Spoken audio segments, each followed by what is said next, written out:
Assalamualaikum warahmatullahi wabarakatuh. Waalaikumsalam warahmatullahi wabarakatuh. Sebelum kita mulai pembelajaran pada pagi hari ini, mari kita berdoa bersama-sama. Doa dimulai. Bismillahirrahmanirrahim. Bagaimana kabarnya semuanya? Baik, Bu.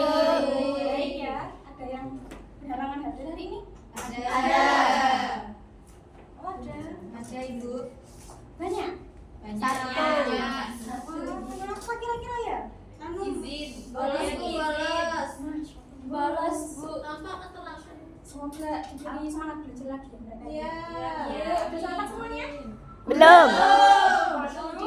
Nanti kalau nggak fokus belajarnya berarti nggak seru ini nanti ya. Oke, sebelum Ibu mulai pembelajarannya, sebelumnya ada yang ingat pembelajaran kemarin kita membahas tentang apa? Kira-kira? Unsur. Betul. Unsur sendiri apa kemarin? Ada yang ingat? Iya. Unsur apa? Unsur adalah zat homogen yang tidak bisa diuraikan lagi. Diuraikan ya. Nah, kita udah tahu nih, zat homogen atau zat yang tidak bisa diuraikan namanya unsur. Kira-kira kalau nanti zat itu bisa diuraikan namanya apa ya? Senyawa.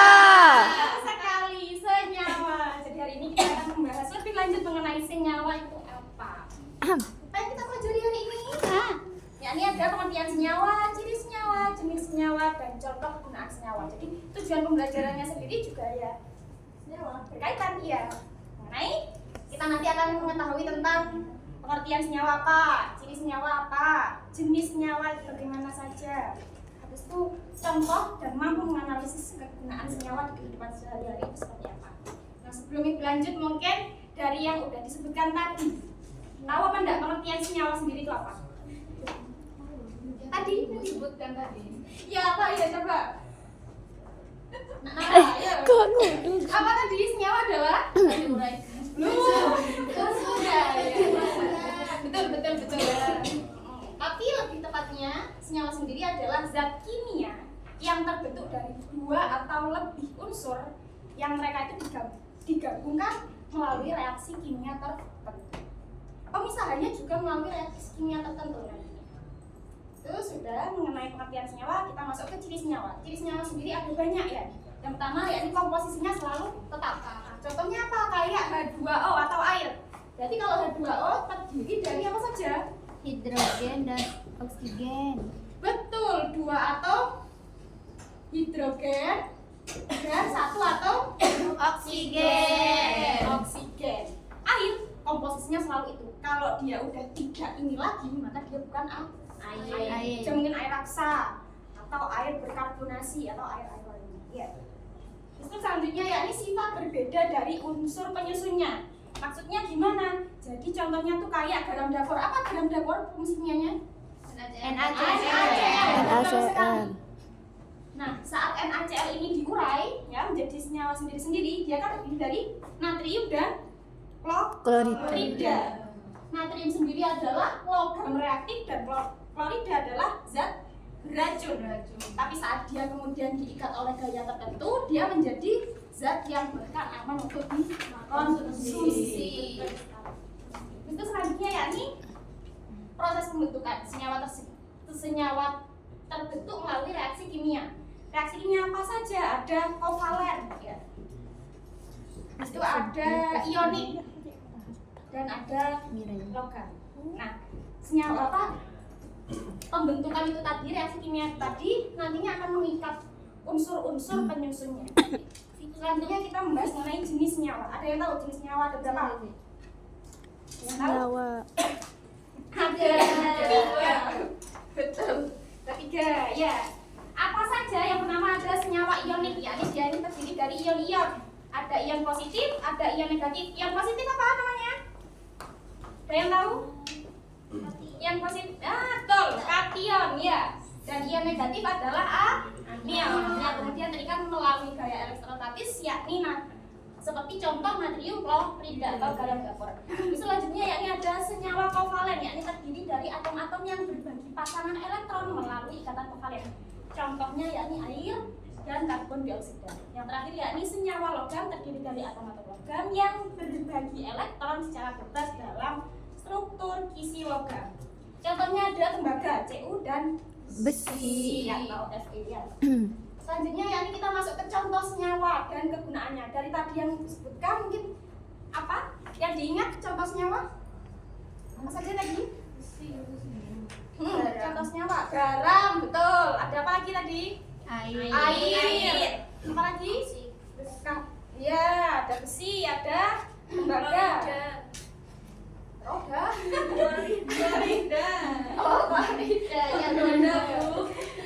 Oke, kita masuk ke pembahasan kegunaan mereka masing-masing di kehidupan sehari itu apa ya? Ada air yang pertama ya. Air sendiri kegunaannya untuk manusia banyak sekali ya. Apa saja contohnya? Minum. Cuci baju, Masak. masak. Selain manusia, kira-kira makhluk hidup lain apakah membutuhkan air? Iya. Betul sekali ya. Air ini termasuk senyawa paling penting. Selanjutnya ada karbon dioksida atau CO2.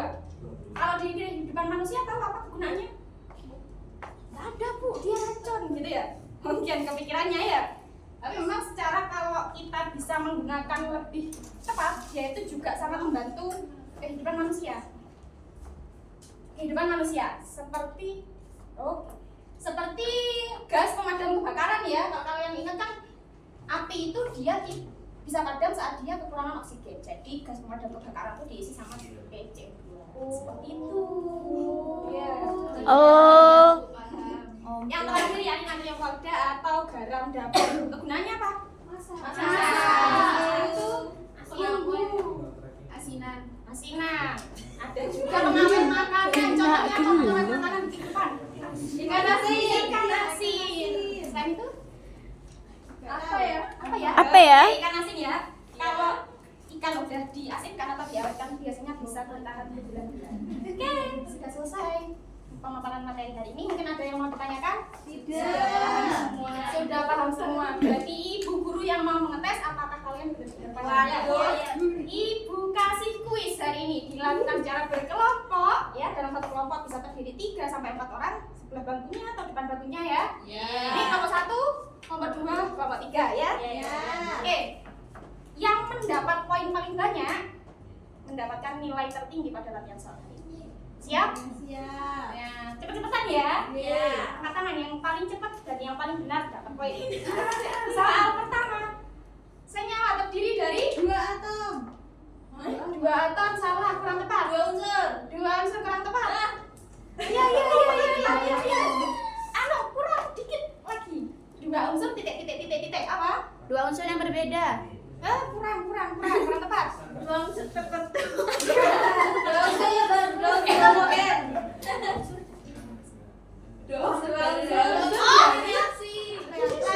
Reaksi kimia. Belakang 1, kelompok 2 ya. Selanjutnya ya ini gabungan 2 atau lebih unsur melalui reaksi kimia. Senyawa.